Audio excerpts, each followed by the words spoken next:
The fluorescent airport lights buzzed overhead, their harsh glow making my already pale skin look ghostly. I clutched my sleeping 3-year-old daughter, Lily, closer to my chest, her soft curls tickling my chin as I scanned the departure board through swollen eyes. Flight 2187 to Boston. Now boarding. My heartbeat quickened. He wouldn't think to look for us there, a city where I knew no one, where we could disappear. My fingers traced the fresh bruise blooming along my wrist, hidden beneath the sleeve of my oversized sweater. The last gift from David before I'd grabbed Lily and what little cash I could find, fleeing the house while he was passed out drunk. 6 years of marriage, of walking on eggshells, of broken promises that he'd change. 6 years too long. Final boarding call for Flight 2187. The monotone voice crackled through the speakers.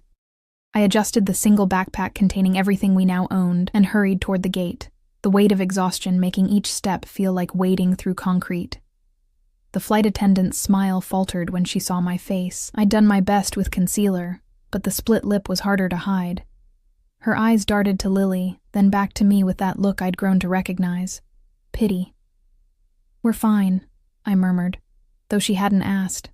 Just tired. The plane was nearly full, the cabin air thick with recycled breath, and the chemical scent of cleaning products. I navigated the narrow aisle, painfully aware of how disheveled I must look, compared to the business travelers in their crisp suits.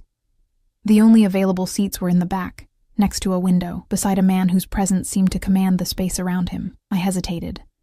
Something about him, the rigid set of his shoulders beneath an obviously expensive black suit, the way his long fingers tapped methodically against his knee, sent a warning shiver down my spine. But there was nowhere else to go, and the flight attendant was waiting. "Excuse me," I whispered, my voice barely audible above the drone of the engines. "I need to get through." He didn't look up from his phone, just shifted his legs slightly to let me pass. As I slid into the window seat with Lily still asleep in my arms, I caught a whiff of something that made my breath catch. Sandalwood, and something darker. Something expensive that reminded me of locked doors and secrets. The plane began to taxi, and I exhaled slowly, allowing myself to believe that maybe, just maybe, we had escaped. Lily stirred against me, her eyelids fluttering but not opening. I pressed my lips to her forehead, breathing in the baby shampoo smell of her hair, the one pure thing in my broken life. "She's beautiful." The voice beside me was unexpected, low and smooth like aged whiskey, with the barest hint of an accent I couldn't place.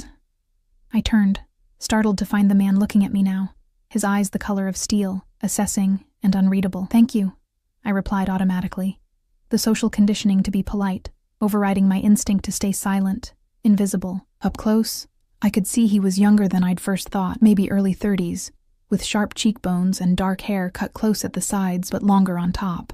Handsome in a severe way, like a statue carved from marble. But it was his eyes that held me. The way they seemed to look through me, as if reading every line of my story. "You're running from something, not a question.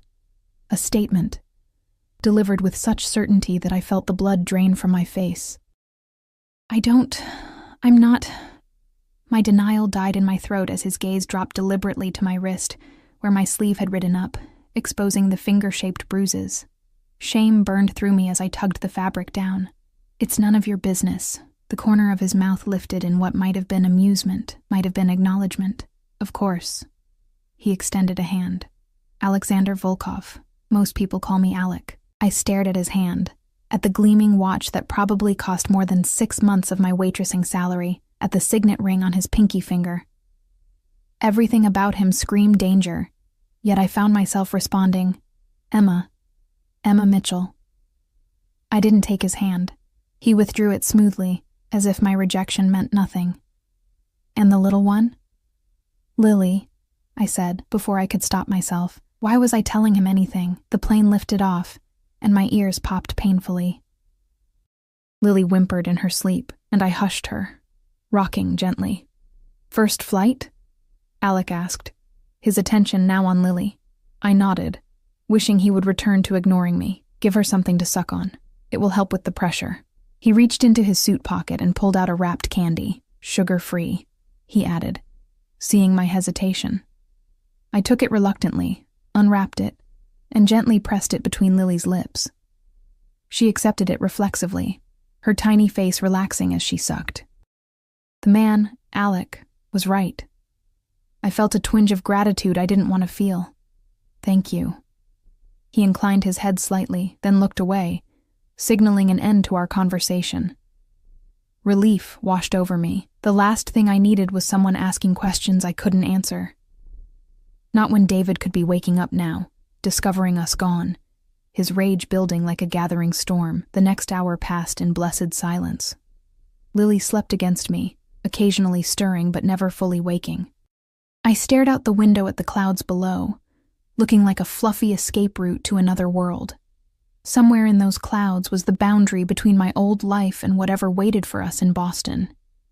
I had exactly $3,027 saved from tips I'd hidden over the years, the address of a women's shelter, and the name of a diner that might be hiring. It wasn't much of a plan, but it was all I had. A sudden jolt of turbulence sent my stomach lurching. Lily woke with a startled cry, her blue eyes wide with fear as the plane dipped and shuddered. "Mommy!" She clutched at my shirt. "Shh, it's okay, baby," I soothed, smoothing her tangled curls. Just a bumpy road in the sky. But the plane dropped again, harder this time. Oxygen masks fell from the ceiling as the cabin lights flickered. Panic seized me as I fumbled to secure Lily's mask, then my own. My hands shaking so badly I could barely manage the straps, and then there were other hands, steady, sure, helping me. Alec calmly adjusted Lily's mask, then checked mine. "Breathe normally," he instructed, his voice so composed it was as if we were discussing the weather instead of possibly plummeting to our deaths. The plane leveled out after what felt like eternity but was probably only minutes.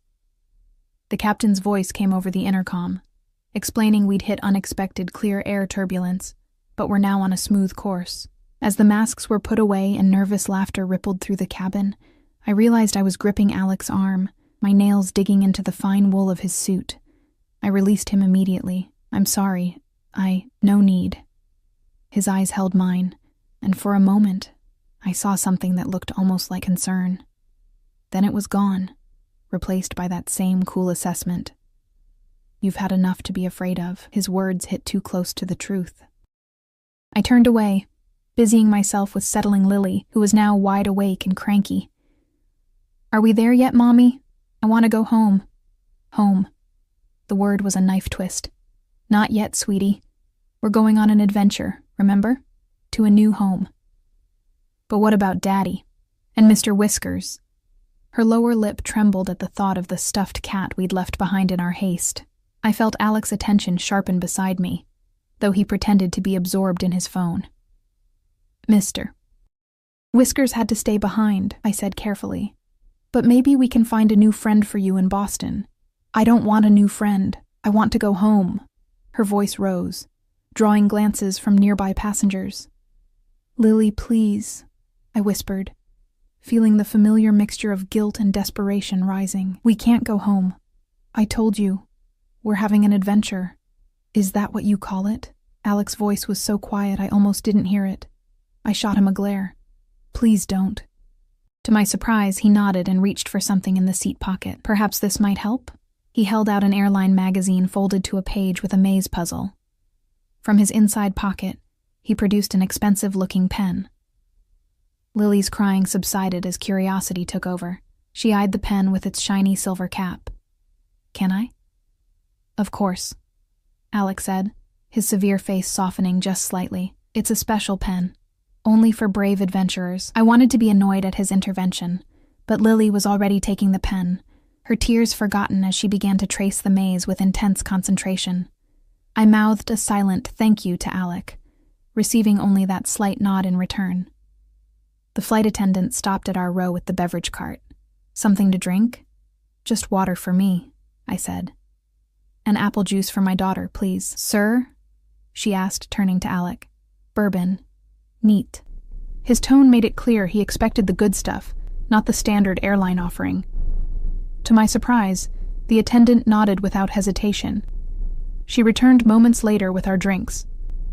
As she handed Alec a tumbler that contained distinctly more liquor than the typical airline pour, I noticed how her hand lingered near his, how her professional smile warmed. He didn't seem to notice, or if he did, he didn't care. "You fly often?" I asked, immediately regretting breaking our silence. Alex sipped his drink before answering. "When necessary." "For business?" I pressed, not sure why I was pushing this conversation I didn't even want.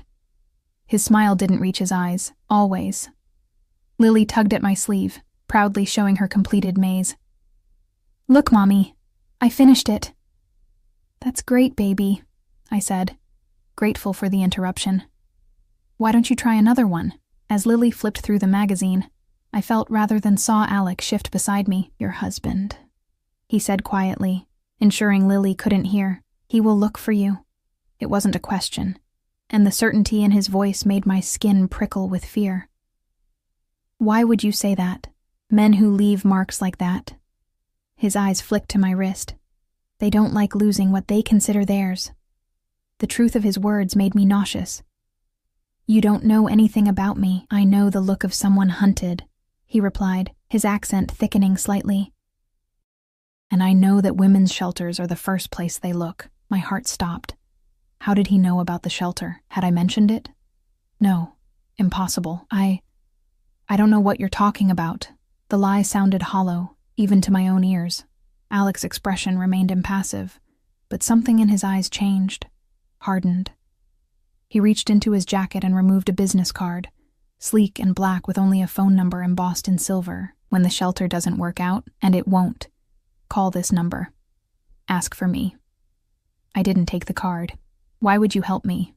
You don't know me." "Let's just say I have a particular dislike for men who hurt women and children." A muscle in his jaw tightened, and for a split second, I glimpsed something raw and dangerous beneath his controlled exterior. The card remained between us, a bridge I wasn't sure I should cross. But something made me reach for it, slipping it into my pocket just as the captain announced our descent into Boston. As the plane tilted downward, I wondered if I'd made a terrible mistake. Not just in taking the card, but in choosing Boston, in running at all. What if David found us? What if this strange man with his penetrating eyes and too accurate assessments was something worse than what I'd left behind? Lily yawned beside me, her small hand finding mine. "Are we going on our adventure now, Mommy?"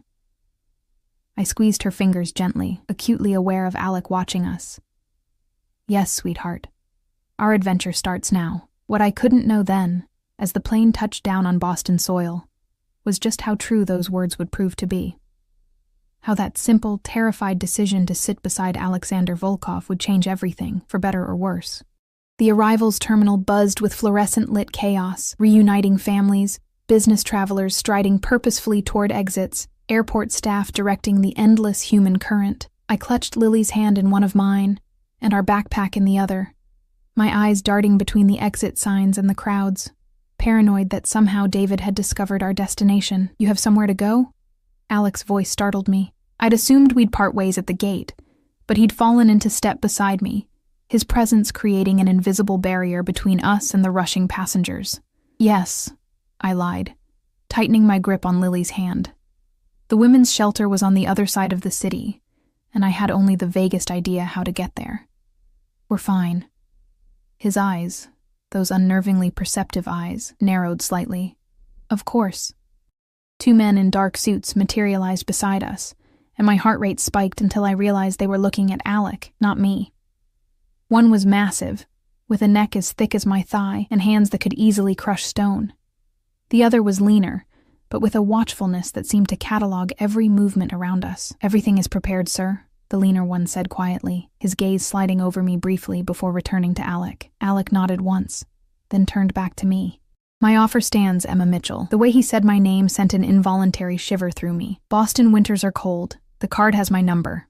Before I could respond, Lily tugged at my sleeve. "Mommy, I'm hungry. We'll get something soon, baby," I promised, grateful for the distraction. When I looked up again, Alec was walking away, flanked by his men, his expensive suit standing out among the casual travelers. I should have felt relief at his departure. Instead, I felt strangely abandoned. "Was that man your friend, Mommy?" Lily asked, watching Alec's retreating figure. "No, sweetie. Just someone from the plane." I pulled her toward the exit, Let's find a bus to take us to our new adventure."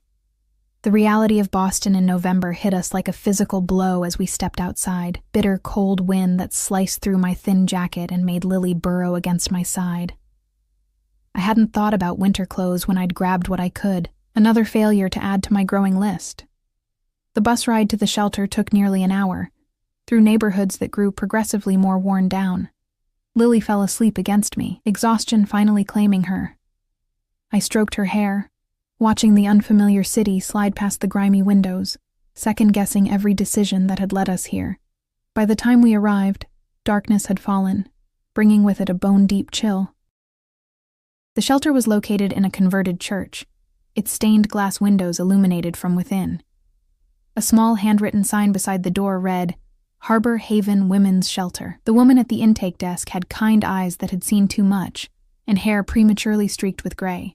She introduced herself as Maureen, and didn't ask questions when she saw my face, just handed me forms to fill out, and assured me they had space. "Just temporary," she explained as she led us through narrow hallways that smelled of industrial cleaner and old coffee. 2 weeks maximum, but we can help you find something more permanent, get you connected with services." Our room was barely that, a partitioned space with 2 narrow cots, a small dresser, and a curtain instead of a door. But it was clean, and more importantly, it had locks on the outside door that led to the communal hallway. "Bathrooms shared, down the hall," Maureen explained. "Breakfast is at 7, dinner at 6. We lock the doors at 9 p.m., so if you're out, you need to be back by then." I nodded, too tired to do more than mumble my thanks. After she left, I settled Lily on one of the cots, covering her with the thin blanket provided. She didn't wake, just curled into herself like a small comma. I sat on the other cot, the backpack between my feet, and allowed myself one moment, just one, of complete despair. What had I done? I had no job, almost no money, no friends in this city, and a child depending on me. David would be looking for us by now, his rage building with every passing hour. He had friends in the police department back home. What if he reported us missing? What if he claimed I'd kidnapped Lily? The black card Alec had given me seemed to burn in my pocket. I pulled it out, running my thumb over the embossed silver number. Who was he really? What kind of businessman traveled with what were clearly bodyguards? And why would he offer help to a stranger? I slid the card back into my pocket without calling. Whatever Alexander Volkov was involved in, it couldn't be anything good. And I'd had enough of dangerous men to last a lifetime. Sleep came in fitful bursts, interrupted by unfamiliar sounds. Other women crying, doors opening and closing, the distant wail of sirens that made my heart race every time. When morning finally arrived, announced by the harsh fluorescent lights flickering on in the hallway, I felt more exhausted than before. Lily woke cranky and disoriented. "I want to go home," she whimpered, as I tried to brush her tangled curls. "I want my room and my toys." "I know, baby," I soothed, fighting back my own tears. "But remember, we're having an adventure. And today, we're going to explore our new city and find Mommy a job." The shelter's communal breakfast was basic, but filling. Oatmeal, toast, coffee for the adults, and milk for the children. Lily picked at her food, eyeing the other children warily. I forced myself to eat, knowing I needed strength for the day ahead. I spent the morning filling out job applications at every restaurant and cafe within walking distance of the shelter. Most barely glanced at my application before telling me they'd be in touch, their eyes sliding past me as if I were already gone. A few looked too long at my healing split lip, at the bruise fading from purple to sickly yellow on my cheekbone. By afternoon, the weight of rejection settled heavy on my shoulders. Lily had grown tired and fussy, the excitement of adventure wearing thin. We stopped at a small park, its swings and slides a momentary distraction. As Lily played half-heartedly on the slide, I counted our money again. If I was extremely careful, we could last perhaps a month. Then what? Emma Mitchell. The voice sent ice through my veins. I looked up to find Alec standing a few feet away, his dark coat fluttering in the chill wind. Today his suit was charcoal gray, his scarf deep burgundy. He looked like he'd stepped from the pages of a luxury magazine, utterly out of place in this run-down neighborhood. "Are you following me?" I demanded, my voice sharper than I intended. One eyebrow lifted slightly. "This is my city. I know everything that happens in it." His words should have sounded like hyperbole, but something in his tone made me believe him. I glanced around, noticing for the first time the black SUV with tinted windows parked across the street, the same two men from the airport standing beside it. "What do you want?" I asked, calling Lily back to my side. "The same thing I wanted yesterday, to help." He nodded toward Lily, who was approaching us cautiously. "Hello again, little one." To my surprise, Lily smiled shyly. "Hi." "You're the maze man." A hint of something that might have been amusement softened Alec's severe features. "I am." "Do you have another maze?" she asked hopefully. "Not today." He reached into his coat and produced a small, plush black cat with bright green eyes. "But I thought you might be missing your friend." "Mr. Whiskers, was it?" Lily's eyes widened as she reached for the toy. "It's not Mr. Whiskers," she said, but she clutched it to her chest nonetheless. "But I like him." I stared at Alec, caught between gratitude and alarm. "You bought her a toy?" It seemed a small thing. He turned those steel-gray eyes back to me. "The shelter. How is it?" I bristled. "Fine." "How did you know where?" "I told you, this is my city." He gestured toward a nearby bench. "May we sit? There are things you should know." Every instinct told me to refuse, to grab Lily and run. But where would we go? Back to the shelter with its paper-thin walls and shared bathrooms? To another day of rejection and dwindling funds? 5 minutes, I conceded, guiding Lily to the bench. She sat between us, already absorbed in examining her new toy. Alec rested his elbows on his knees, his gaze fixed on the barren trees ahead. "Your husband has filed a missing persons report. He's claiming you are emotionally unstable, that you've taken his child illegally." The world tilted beneath me. "How do you know that?" "As I said, I have connections." His jaw tightened. "The police here won't be looking too hard. They have other priorities. But it complicates things for you. Bank accounts, legal employment, housing. You're trying to scare me," I accused, though I knew he was right. "David would use every tool at his disposal to find us. I'm trying to prepare you." Alec turned to face me fully. "The shelter is not safe, not for long. Men like your husband, they know where to look." Lily was humming softly to herself, making the little cat dance along the bench between us, oblivious to the weight of our conversation. "What do you suggest then?" I asked bitterly. "That I go back? Let him finish what he started?" "No." The word was spoken with such quiet force that I flinched. "I suggest you accept my help. I have an apartment. Secure, comfortable, anonymous. It would give you time to establish yourself properly, get legal help for your situation." I laughed, the sound harsh and disbelieving. "An apartment.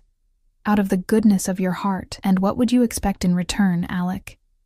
His expression didn't change, but something flickered in those gray eyes, something that might have been hurt, or might have been anger. "Nothing you're implying. I'm not your husband, Emma." The way he said it made me feel suddenly ashamed, though I had every right to be suspicious. "Then why? Why help a stranger?"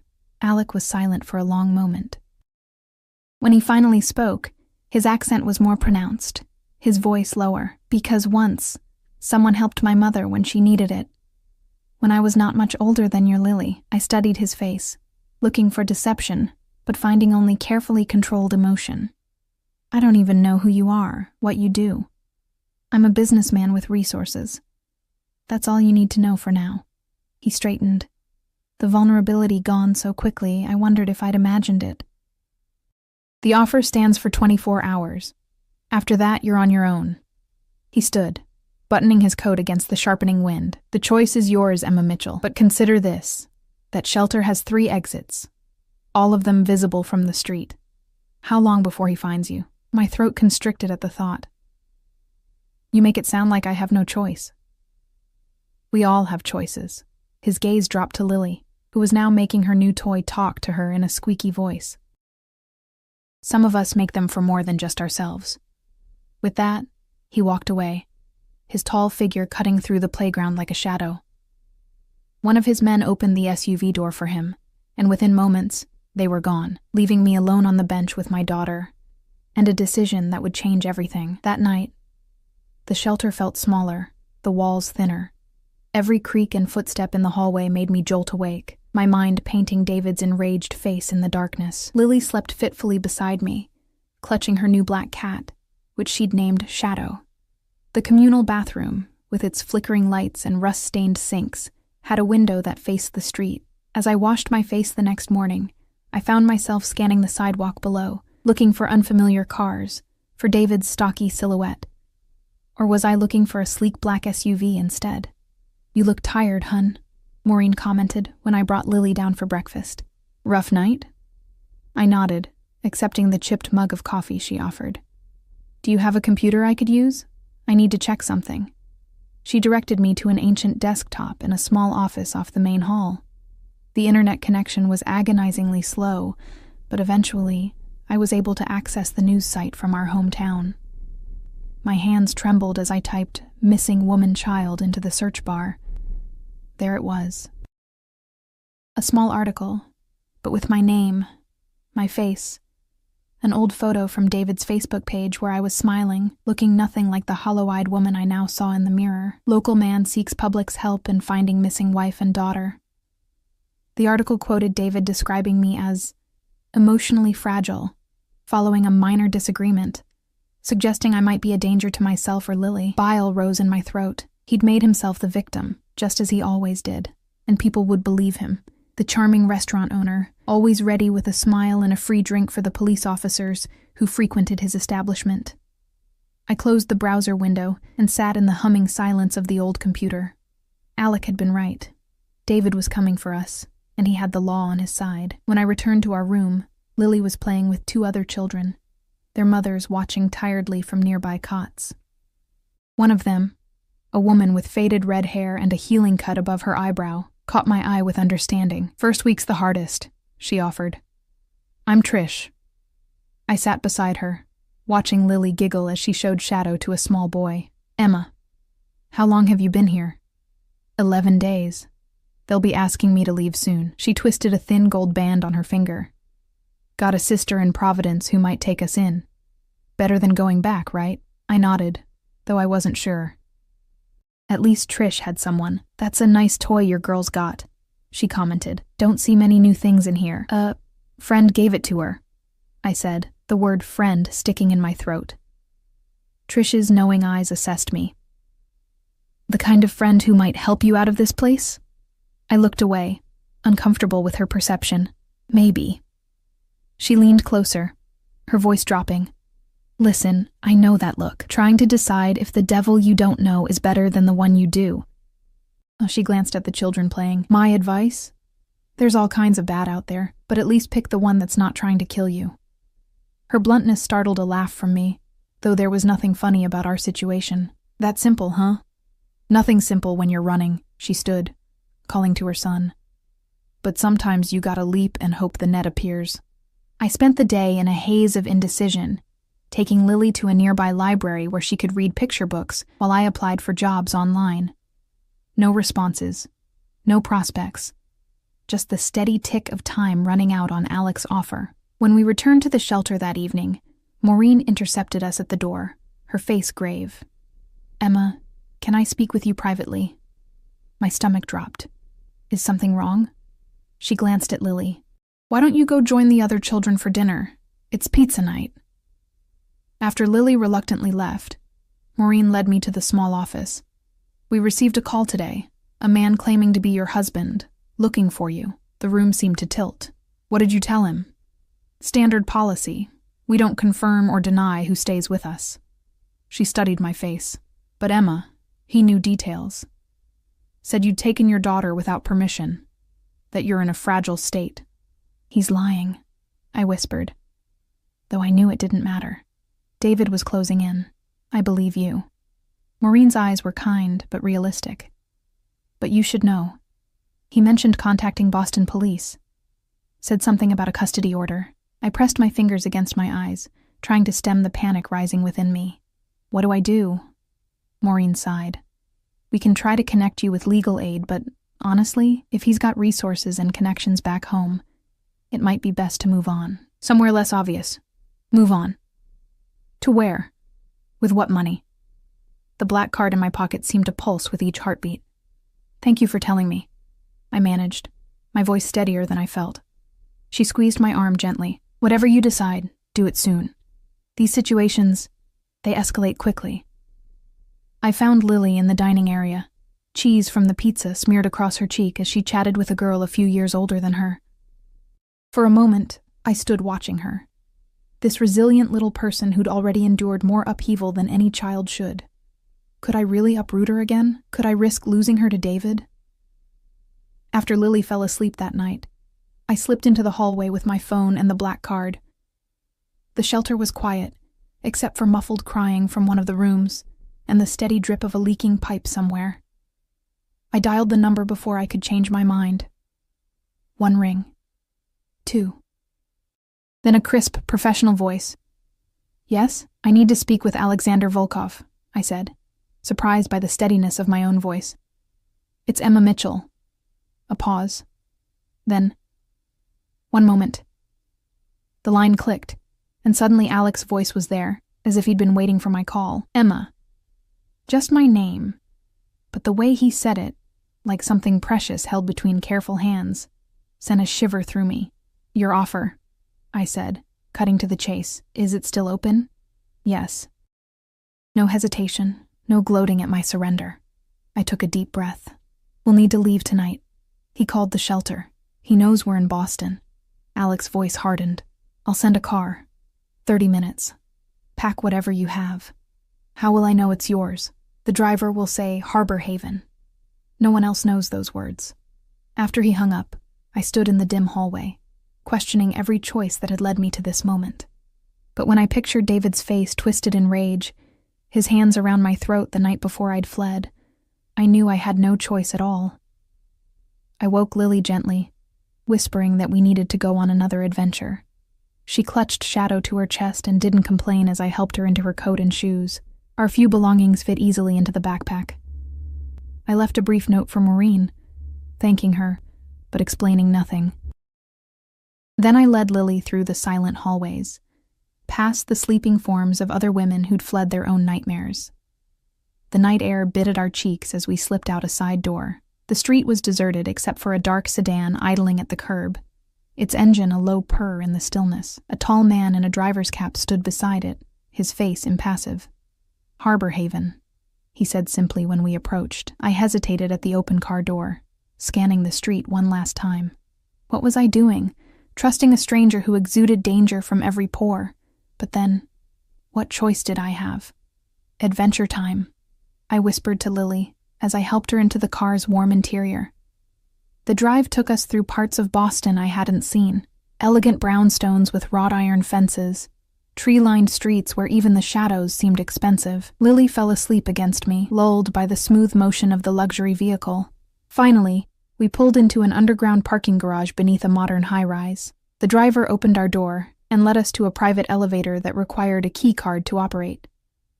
Mr. Volkov is waiting for you, he said, his only words since Harbor Haven. The elevator ascended silently, opening directly into a spacious apartment that took my breath away. Floor-to-ceiling windows showcased the glittering Boston skyline, the city lights reflecting off the polished hardwood floors. Everything was sleek, minimalist, and obviously expensive. Alex stood by one of the windows, a tumbler of amber liquid in his hand. He'd removed his suit jacket and tie, his white shirt open at the collar. In the soft lighting, with the city spread beneath him, he looked like he owned not just this building, but everything his gaze touched. You came, he said, turning to face us. You knew I would. I shifted Lily's weight in my arms. Where can I put her down? He gestured toward a hallway. The guest rooms are prepared. Second door on the right. The bedroom was larger than our entire apartment back home, with a queen-sized bed draped in crisp white linens. I laid Lily down gently, removed her shoes, and tucked Shadow in beside her. She barely stirred. When I returned to the living room, Alec was pouring another drink. Bourbon? he offered. I shook my head. I need a clear head. Water, then. Or tea? Coffee? He moved toward the kitchen, a space of gleaming stainless steel and marble. Water is fine. I perched on the edge of an armchair, feeling acutely out of place in my worn jeans and faded sweater. Thank you for this, but I need to understand what it means. Alec brought me a glass of water, then sat across from me, his posture relaxed but somehow still commanding. It means you and your daughter are safe, for now. What do you want in return? The question that had been burning inside me since the plane. His gray eyes studied me, unreadable. Nothing you're not willing to give. That's not an answer. No, he agreed. It's not. We sat in silence for a moment, the city humming beneath us. My husband, I finally said. He won't stop looking. Your husband, Alec replied, his voice taking on that dangerous edge I'd heard before, will find that Boston is not as welcoming as he might hope. A chill ran down my spine at his words. What does that mean? What exactly do you do, Alexander? He smiled, though it didn't reach his eyes. Let's just say I have interests in many businesses throughout the city. Import, export, real estate, entertainment. The vague answer only confirmed what I'd begun to suspect on the plane. This man, with his bodyguards and mysterious influence, his ability to know things he shouldn't, he wasn't just wealthy. He was powerful in ways that existed outside the law. You're not just a businessman, I said quietly. No, he agreed again, taking a sip of his bourbon. I'm not just that. I should have been terrified, should have grabbed Lily and run, but where would we go? Back to the shelter where David had already found us. Back home to his escalating violence? Why me? I asked instead. Why help us? Alex set his glass down, his fingers lingering on the crystal. Let's say I recognize something in you. Something familiar. What? Determination. Strength you don't know you have yet. His eyes met mine, intense and somehow both cold and burning at once. And because men who hurt women and children, they offend me. Personally. There was history there, dark and unspoken. I thought of what he'd said about his mother, wondered what scars he carried beneath his expensive shirts and cool composure. How long can we stay? I asked, practical concerns reasserting themselves, as long as necessary. He stood, moving to a sleek console table where he withdrew a small envelope. This apartment is secure. The building has guards, private access. Your husband won't find you here. He handed me the envelope. Inside was a key card, a cell phone, and several $100 bills. The phone has my number programmed. Use it if you need anything, day or night. I stared at the cash. I can't accept this. You can, and you will. His tone brooked no argument. For Lily, if not for yourself. He was right, of course. Pride was a luxury I couldn't afford, not with my daughter's safety at stake. Tomorrow, Alec continued, we'll discuss your situation more thoroughly. Legal options. Employment if you wish it. For tonight, rest. He moved toward the elevator, clearly preparing to leave. You don't live here? I asked, surprised. The corner of his mouth lifted in that almost smile. I have many residences. This one is yours for now. The elevator doors slid open. Good night, Emma Mitchell. As the doors closed on his tall figure, I stood alone in the vast apartment, the keycard and phone heavy in my palm. I had escaped one dangerous man only to place myself in the orbit of another. But somehow, as I looked out at the city below, I felt something I hadn't in years. Safe. Morning light streamed through the floor-to-ceiling windows, painting geometric patterns across the polished floors. For a moment, I couldn't remember where I was. The bed too soft, the silence too complete. Then it all came flooding back. The shelter, Alec's offer, our midnight escape. Mommy? Lily's small voice came from the doorway. She stood clutching shadow, her curls wild from sleep, eyes wide as she took in our new surroundings. Where are we? A friend's place, I said, opening my arms to her. She climbed onto the bed and nestled against me. Do you like it? She nodded solemnly. It's big. And quiet. No crying ladies. My heart squeezed at her observation. Children noticed everything, even when we thought they didn't. Are you hungry? Let's see what's in the kitchen. To my surprise, the refrigerator was fully stocked. Fresh fruit, vegetables, milk, eggs, and more. The pantry held cereal, pasta, and other staples. Even coffee beans in a sealed container beside a grinder. Alec had thought of everything. As I prepared breakfast, Lily explored the apartment, her initial shyness giving way to curiosity. "Mommy, there's a TV in my room, and look at this bathtub. It's like a swimming pool." Her excitement was infectious, and I found myself smiling despite the uncertainty hanging over us. After breakfast, I explored the apartment more thoroughly myself. Besides the 2 bedrooms, there was a home office with a sleek computer, a small gym room with exercise equipment, and a balcony offering breathtaking views of the city.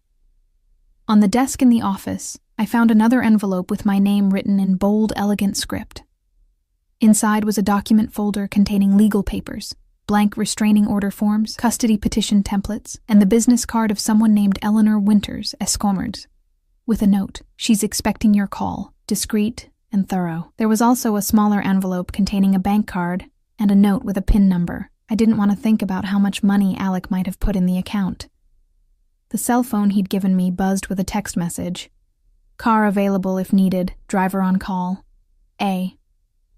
I sat at the desk, overwhelmed by the scope of his assistance. What did he want from me? No one did this much for a stranger without expecting something in return. Yet I couldn't deny the relief coursing through me. For the first time since I'd fled our home, I could breathe without feeling like the walls were closing in. Lily was safe, smiling, exploring her new adventure, with genuine delight rather than forced bravery. I called the lawyer first. Eleanor Winters was brisk but kind, asking direct questions about my marriage, David's abuse, and my flight. She didn't seem surprised when I mentioned Alec's name. "Mr. Volkov has briefed me on the basic situation," she said. "But I'll need details from you to build a solid case for emergency custody and a restraining order." "Will it work?" I asked, my throat tight. "He has connections back home, people who believe him." "So do I," she replied simply. "And more importantly, so does Mr. Volkov. We'll need documentation of the abuse. Medical records, photographs, witness statements if possible." I had some photos. Bruises I'd documented secretly, hidden in an encrypted email account David didn't know about. But would it be enough? "Can we meet today?" I asked. We arranged for her to come to the apartment that afternoon. "It's safer this way," she explained, "until we have the restraining order in place." After hanging up, I called the number Alec had programmed into the phone. It rang only once before he answered. "Emma." Just my name, but there was something in the way he said it, like he'd been waiting for my call. I wanted to thank you for all of this." The words felt inadequate for what he'd done.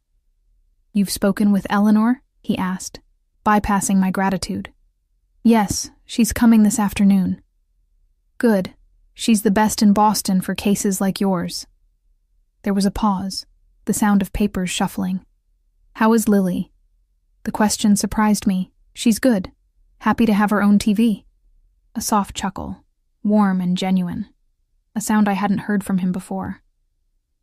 There are children's books in the lower shelf of the office, and art supplies in the cabinet beside the refrigerator. I wasn't sure what she might like. He'd thought of Lily's needs before we'd even arrived. This man who exuded danger had purchased children's books and crayons. "Why are you doing all this?" I asked, the question escaping before I could stop it. Silence stretched between us. When he finally spoke, his voice was lower, his accent more pronounced. "I told you. Men who hurt women and children offend me." "It seems like more than that." Another pause. "Perhaps it is. We'll discuss it when I see you." "When will that be?" "Tonight. I have business to attend to first." After we hung up, I spent the day helping Lily explore her new surroundings. She was delighted with the art supplies, covering papers with bright crayon drawings of our adventure. I didn't ask her about the tall, dark figure that appeared in several pictures, standing protectively beside smaller figures I recognized as Lily and me. Eleanor Winters arrived precisely at 3, a striking woman in her 50s with silver-streaked black hair and the sharpest eyes I'd ever seen. She took one look at my face, the fading bruises, the healing split lip, and nodded as if confirming something to herself. "Let's build your case," she said, placing a sleek leather briefcase on the dining table. For the next 2 hours, we documented everything. Every incident of abuse I could remember. Every threat. Every time David had used his connections to intimidate me or prevent me from seeking help. I showed her the photos I'd kept hidden, my hands shaking as I accessed the secret email account. "This is good," Eleanor said, her expression grim as she examined a particularly brutal bruise that had encircled my throat last year. "Not for you, obviously, but for our case. Has he ever hurt Lily?" "Not physically," I said. "But she's seen things, heard things. The night we left, I swallowed hard. He said if I ever tried to leave, he'd make sure I never saw her again." Eleanor's pen paused above her notepad. "Has he made any contact since you left?" "Not directly." "But he's filed a missing persons report, contacted the women's shelter." She nodded, making another note. "I'll file for an emergency restraining order tonight. Given the evidence and his pursuit, we should have it by morning. The custody petition will take longer, but the restraining order will give us leverage." After she left, promising to call with updates, I felt drained but somehow lighter. Someone was fighting for us now, someone who wasn't afraid of David or his connections. Lily and I ate dinner from the well-stocked kitchen, a simple meal of pasta and vegetables that she helped prepare, standing on a chair beside me at the counter. It felt almost normal, this domestic scene in our borrowed luxury. For a moment I could pretend we were just any mother and daughter, not fugitives from a violent man. After dinner, as Lily watched a movie in her room, I stood at the window watching the city lights flicker on. The sun had set, casting Boston into a tapestry of shadows and electric glow. Somewhere out there, was David looking for us? Had he already arrived in the city, prowling the streets near the shelter? The elevator's soft chime startled me from my thoughts. I turned to see Alex step into the apartment, his tall figure silhouetted against the metal doors. Tonight he wore a black suit with a deep blue tie, his overcoat draped over one arm. "You're still here," he said, and I couldn't tell if it was approval or surprise in his voice. "Did you think I'd run again?" He set his coat on a chair, his movements precise and elegant. "Some would. Fear makes people unpredictable. I'm tired of running," I admitted. "And Lily, she needs stability." Alec nodded, moving to the bar cart near the window. "Drink?" This time I accepted. "Wine, if you have it." He poured 2 glasses, handing me one with a careful distance between our fingers. Always respectful of my space, I realized, unlike David, who had used touch to control and intimidate. "Eleanor called me," he said, sipping his bourbon. "She's filing the restraining order tonight. She seems very efficient." A small smile curved his lips. "She's the best at what she does, ruthless when necessary. Like you?" The question slipped out before I could stop it. His eyes met mine over the rim of his glass, unreadable yet intense. "When necessary," he agreed. We stood in silence for a moment. The city spread below us like a constellation. "Your husband is in Boston," he said finally. My hand tightened around the wine glass. "How do you know?" "As I said, this is my city." Alec's voice hardened slightly. "He arrived this afternoon, went directly to the police station, then to the shelter." Fear curled through my stomach. "Does he know where I am?" "No." The certainty in his voice was oddly reassuring. "And he won't. This building is secure. The staff are loyal to me." I took a steadying breath. "What happens when he doesn't find us? He won't just give up." "Let me worry about that." Something in his tone made me look at him more carefully. "What does that mean? What are you planning?" Alex set his glass down, his expression shuddering. "It's better if you don't know the details."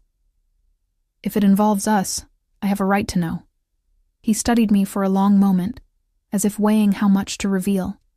"Your husband has a record. Arrests for assault before you met him. Charges dropped mysteriously. Tax irregularities at his restaurant. A gambling habit he's kept hidden from you." My mouth went dry. "How do you know all this?" "I have resources."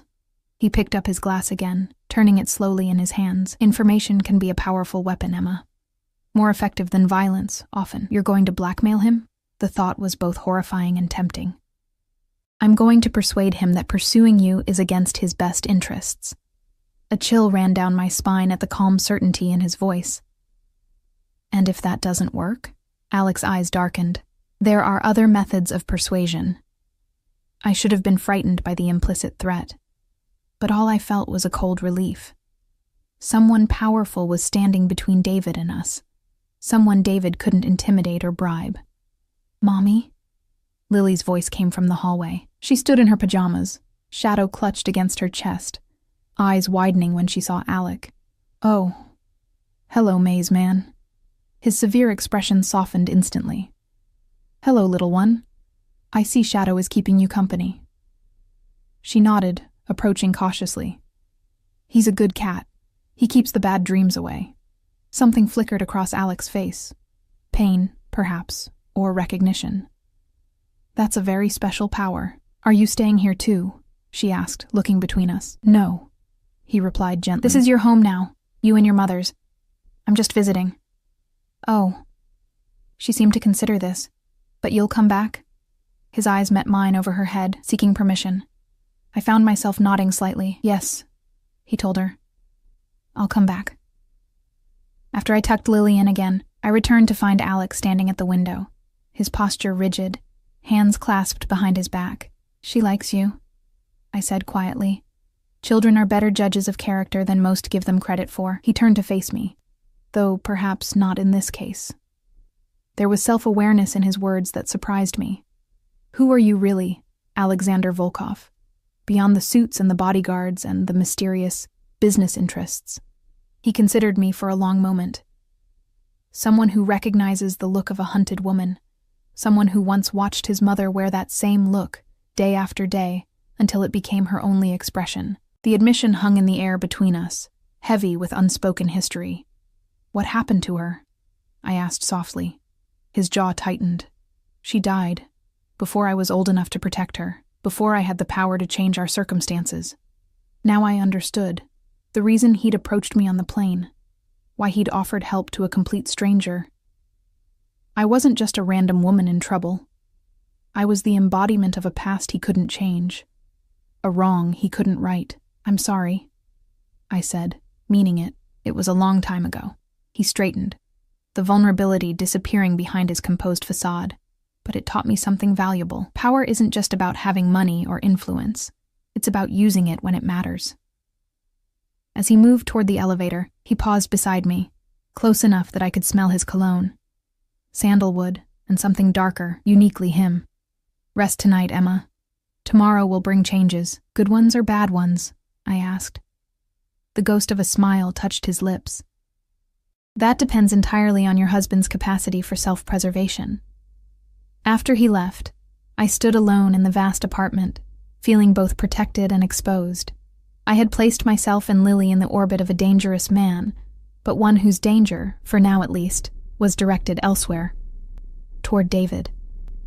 And God help me, I couldn't bring myself to feel anything but relief.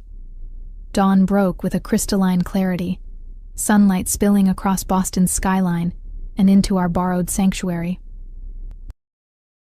I'd slept better than I had in years, despite knowing David was somewhere in the city, hunting for us. The knowledge that we were protected, by walls, by security, by Alec's invisible influence, had allowed me to finally let my guard down. Lily was different too. The shadows beneath her eyes had faded, her smile coming more readily as we made breakfast together.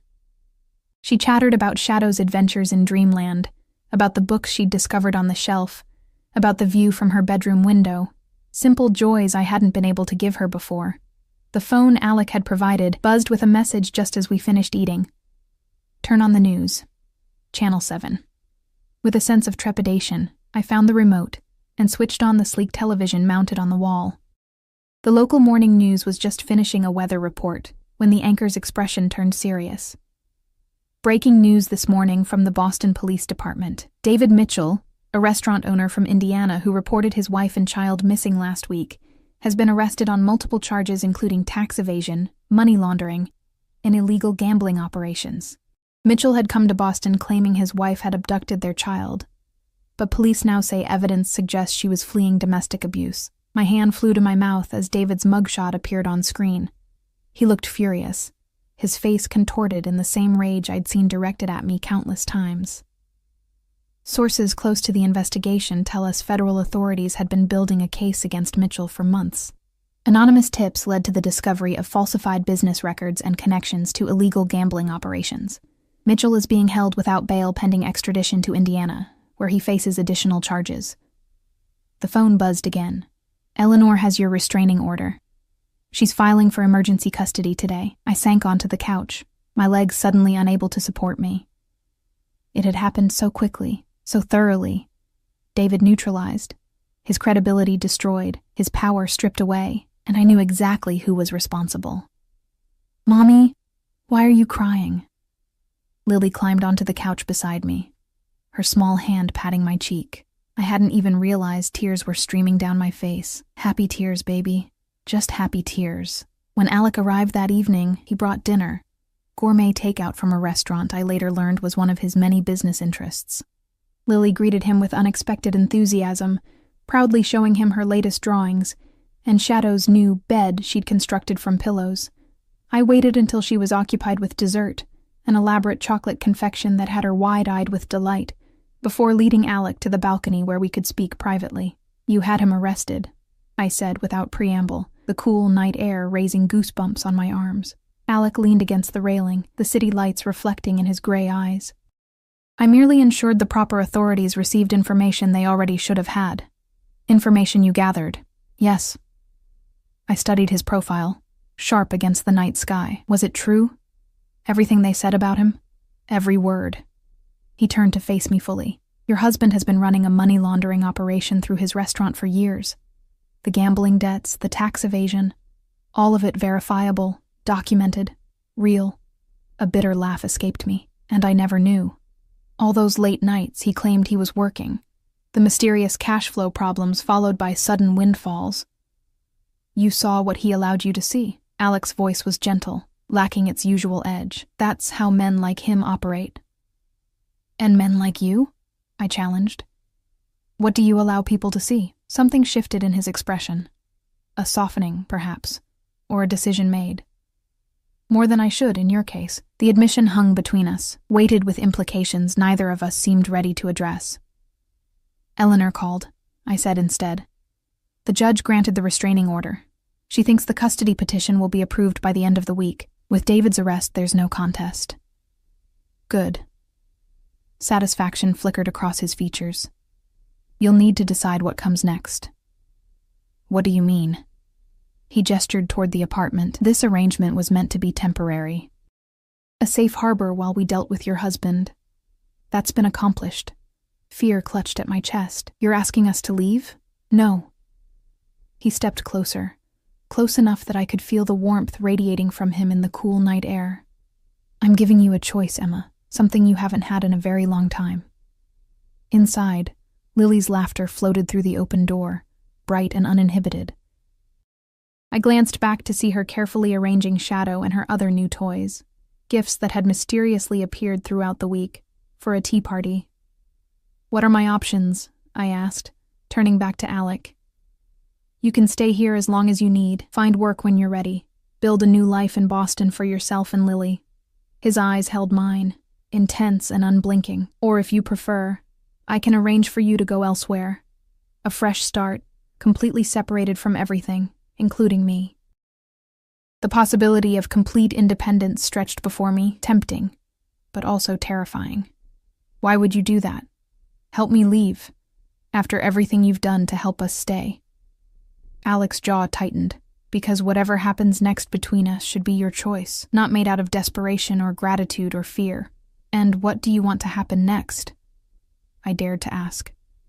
For the first time since I'd met him, Alexander Volkov looked uncertain. "I want to know you, Emma Mitchell. Beyond the circumstances that brought us together. Even with all the baggage I bring, a traumatized daughter, a criminal ex-husband, no job, no money of my own, none of that matters to me." His voice deepened with intensity. "What matters is what I've seen in you from the beginning. Strength you don't recognize yet. Courage that brought you onto that plane. Determination to protect what's yours at any cost. Qualities you admire in business associates. I asked, unable to keep the skepticism from my voice. A rare smile curved his lips, qualities I admire in anyone worth knowing. He didn't reach for me, maintained that careful distance he'd always kept, but something had shifted between us. A door opening to possibilities I hadn't allowed myself to consider. "I don't even know what you really do," I said softly. "Your business interests, as you call them. Real estate, primarily. Import, export, security." He named them matter-of-factly, some legitimate, some in gray areas. "I won't lie to you about that. A mafia boss," I stated plainly, watching his reaction. He didn't flinch. "Some would use that term. I prefer to think of myself as a man who creates order where law fails to do so, and the violence that comes with that order? Only when necessary." His eyes darkened. "Only against those who deserve it. Men like David." The unspoken hung between us. "Lily likes you," I said, glancing back at my daughter, who was now attempting to balance a toy teacup on Shadow's head. "Children recognize those who would protect them." He followed my gaze. "She reminds me of myself at that age. Resilient, observant. And me?" I asked, turning back to him. "What do I remind you of?" His expression softened, revealing a vulnerability I hadn't seen before. "Hope," he said simply. "Something I thought I'd lost." Inside, Lily called my name, eager to show me Shadow's new trick. I hesitated at the threshold between the balcony and the warmth of the apartment. "I need time," I told him. "To think, to decide." Alec nodded, accepting this without question. "Take all the time you need. The choice will always be yours, Emma." 3 months later, I stood in the same spot on the balcony, watching snow fall gently over Boston. Behind me, laughter echoed through the apartment, Lily showing Alec her newest drawing, his deep voice raising in exaggerated amazement at her artistic talents. I'd found work at a restaurant owned by one of Alec's legitimate business associates. Lily was enrolled in a good school nearby. The divorce was finalized, the custody arrangement permanent. David would serve at least 5 years, with supervised visitation only after extensive rehabilitation. We were safe. We were healing. We were building something new, and Alec? He had kept his word, giving me space and time, never pushing. But he had remained present, a steady force in our evolving lives. I'd come to know the man behind the power, his dry humor, his unexpected gentleness with Lily, his unwavering loyalty to those under his protection. Yes, there were darker aspects to his world that I was still learning to reconcile, but there was also honor there, and a kind of justice that sometimes the law couldn't provide. "Hot chocolate," he said, joining me on the balcony with 2 steaming mugs. "Lily insisted I add extra marshmallows to yours." I accepted the mug, our fingers brushing in the exchange. The contact no longer made me flinch. Instead, it sent warmth spiraling through me that had nothing to do with the hot drink. "She's getting bossy," I observed with a smile. "She's getting confident," he corrected. "As are you." The snow continued to fall around us, transforming the city into something magical and new. Like us, I thought, like the life we were cautiously building together. "Stay," I said, the word emerging as both invitation and decision. "Not just tonight. Not just as our protector." His eyes, those steel-gray eyes that had first assessed me on the plane, softened as they held mine. "Are you certain?" I stepped closer, eliminating the careful distance he had always maintained. "Yes." "This is my choice, Alec." Eyes open, no desperation, no fear. When his lips finally met mine, gentle yet possessive, I knew I'd made the right decision. We were both scarred by our pasts, both cautious with our trust. But sometimes the most unlikely encounters. A terrified woman fleeing violence, a powerful man with his own ghosts, could create something unexpected.